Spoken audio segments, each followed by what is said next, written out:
Notícias. Alô você, minha amiga, alô meu amigo. O plenário da Câmara dos Deputados começa nesta terça-feira, dia 9, a discussão da proposta da reforma da Previdência, aprovada na madrugada de sexta-feira, dia 5, na comissão especial, claro, após 16 horas de debates. Esse texto precisa do voto favorável de pelo menos 308 deputados em 2 turnos de votação para ir à análise do Senado. Com a aprovação na comissão, as negociações para a votação no plenário se intensificam. O presidente da Câmara, Rodrigo Maia, Democratas do Rio de Janeiro, tem recebido líderes partidários após um fim de semana de conversas na residência oficial da presidência da Casa, que aconteceu ontem, aliás, que aconteceu hoje, 9 da manhã, né? Pensando que hoje é quarta. Ontem, 9 da manhã, teve essa reunião. Não, hoje, 9 da manhã. De novo hoje, mano. Eu sou hoje, terça, 9 da manhã. Rapaz, tu né? já começou tão animado. É agora porque eu cheguei mais cedo, aí eu acabo trocando o horário. 9 da manhã aconteceu essa reunião, né? Na casa do presidente com a reunião do Colégio de Líderes. Otimista com a aprovação da matéria, Rodrigo Maia afirmou que a elaboração do texto deve ser analisada a partir de hoje e se deve também à capacidade de diálogo e ao equilíbrio que é proposto lá no Congresso. Olha, domingo, dia 7, após o encontro com o Rodrigo Maia, o ministro-chefe da Casa Civil, Onyx Lorenzoni, demonstrou otimismo com a possibilidade da aprovação da PEC. Na análise do Onyx, a proposta deve receber cerca de 330 votos favoráveis.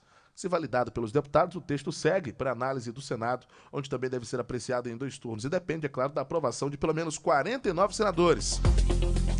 Marcelo Gondim, esse texto, se for aprovado na comissão especial, o impacto fiscal corresponderá a cerca de 1,74 trilhão no período de 10 anos. Eduardo, e a estimativa inclui também uma redução de despesas de 933,9 bilhões de reais e o aumento de receita por meio de alta de tributos e fim de isenções de 137,4 bilhões. Na proposta original enviada pelo governo em fevereiro, previa uma economia de 1,236, ou seja, quase 1,25 trilhão em uma década, mas não incluía a elevação de receitas. Pois é, tá aí. Apesar do otimismo, né, do presidente da Câmara e do governo, partidos de oposição trabalham para inviabilizar. Nós sabemos que a bancada cearense vota contra, né, a reforma da Previdência. Eles votam contra a aprovação dessa medida na avaliação aí do líder da minoria, né, a deputada Jandira Fegali. Ainda não há um número necessário de votos para aprovação da medida no plenário. Parlamentares de partidos de oposição já adiantaram que usarão o kit obstrução para tentar adiar a votação da proposta. A gente estava conversando sobre esses adiamentos, né, que tentaram aí anteontem, a gente falou sobre isso aqui no programa, na verdade, na sexta-feira, sobre várias medidas de forma gradativa a não colocar na pauta da casa, para que não seja votada a reforma. São meios de obstruir realmente que esse procedimento de votação viesse a acontecer. O objetivo principal é inviabilizar de verdade a análise do texto antes do recesso legislativo que começa no dia 18 de julho. No âmbito estadual, a maioria dos deputados federais, como eu falei, se disseram contra a medida. Dos 22 parlamentares, apenas 3 são abertamente favoráveis ao texto que altera o regime de aposentadorias. As informações são da Agência Brasil e também do Povo. Eduardo, como você mesmo falou, existe o tal do kit obstrução, como está sendo chamado, que são medidas que são previstas no regimento, mas que o objetivo principal é apenas atrasar os trabalhos. Isso por si só já mostra como isso aí foi dito até pelo próprio deputado Guimarães, ou vulgo Cuecão. Eu vou dizer, não adianta, eu não consigo, Eduardo, chamar ele de outro nome a não ser esse. Ele pode ser o deputado, um dos mais bem votados do estado, pode ser o que for. Nada vai me tirar da imagem dele com dólar na cueca. Se alguém esqueceu, lembrou agora. Ele foi quem falou sobre esse kit obstrução. Isso já mostra a questão do... Como é que se diz? A falta de decência com relação a uma proposta que é tão séria. Existem propostas contra e a favor? Existem. A questão é que tem que haver o diálogo. E não, como a gente havia falado antes, a obstrução pela obstrução, porque isso aí já deu. Já cansamos com essa história de ter que gastar tempo, gastar dinheiro dos contribuintes para uma coisa que não está dando em nada. É uma coisa diferente se você tivesse pelo menos discutindo sobre o assunto. Porque uma discussão, ela é para ser saudável para os dois lados. Marcelo, eu quero só... O que o deputado Guimarães tem que fazer é abrir para o diálogo. É o que foi pago, eles estão sendo pagos para isso. É para discutir e dialogar sobre os problemas do cotidiano brasileiro. Eles estão lá para nos representar. Você está querendo dizer que 80%, mais de 80% da população cearense é contra a reforma? Porque é isso que dá a entender. É isso que dá a entender, que eles foram os que... 80% mais dos deputados cearenses estão votando contra. Tudo bem, eles têm o direito de votar no jeito que eles bem entenderem.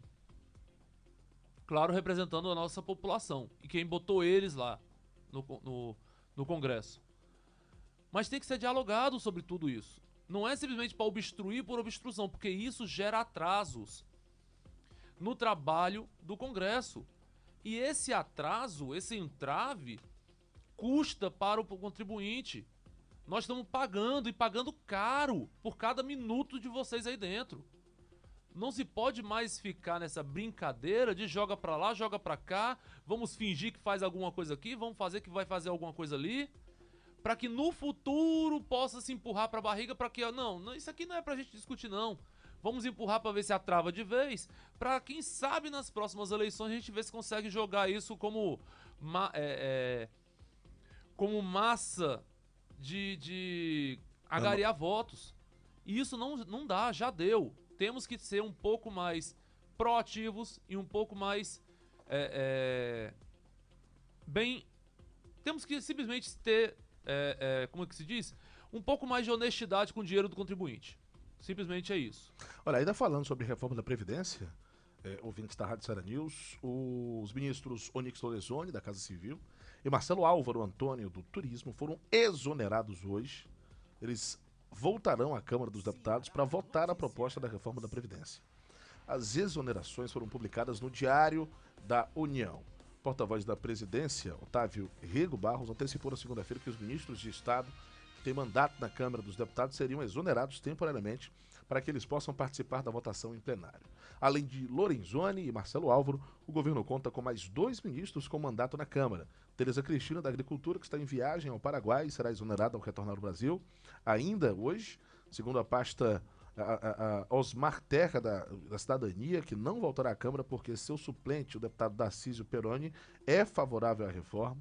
Otávio do Rego Barros afirmou que os ministros que têm mandato já estão liberados para participar da votação, segundo o porta-voz oficial. O presidente entende que a presença deles em plenário é de reforçar a presença do governo em plenário. As assessorias do Onyx Lorenzoni, Tereza Cristina e Marcelo Álvaro Antônio, e Marcelo Álvaro Antônio destacaram aí que os ministros deixariam temporariamente os cargos para participar da votação. Durante a votação na Comissão Especial da Reforma da Previdência, o PSL, MDB e PSDB votaram favoravelmente à proposta. Na conversa com a imprensa, o porta-voz da Presidência ressaltou a confiança do governo na aprovação da proposta da Previdência.